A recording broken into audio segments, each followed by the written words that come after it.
This is our table. Once again, thank you so much, Parmisanos, for inviting us. Way back pre-pandemic, yun yung huli nating bisita sa kanila. And we are very happy. Nalaman natin, they just reopened. Pakilala muna natin yung mga pagkain na sinerve nila sa atin. So, on our table, ito yung mga nakahain sa atin. So, first, meron tayong garden salad, berengue arsini, shrimp bisque fusilli, kalabasa carbonara. Which is this one? Meron tayong chicken parmisanos, meron tayong roasted chicken. Siyempre naman sa mga pizza natin, meron tayong sisig pizza, carbonara, mustasa pizza, This one? triple cheese pizza, di mawala dyan yung kanilang porchetta and beef, and lengua selpic. This one's sizzling earlier, bro.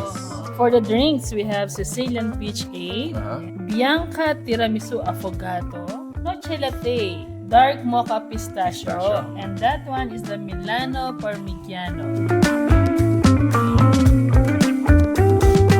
Parmisanos po, very well known sa mga... Filipino dish na binibigyan niya ng twist. Exactly. Filipino dish na may parang counterpart na ano, Italian or international dish. How about the place? What can you say? The place, na-surprise kami kasi the place, napaka-spacious na niya sa loob. Correct.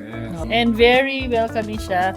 Based on my estimate, siguro mga 50 to 60. 50 to 60. Kasyang-kasya dito sa loob. Anyway, so we're gonna taste the food. Ayun, guys, if you're interested to know more about this again, check out the fan page where we're gonna be including. And of course, titikman na natin ito. Kain muna. And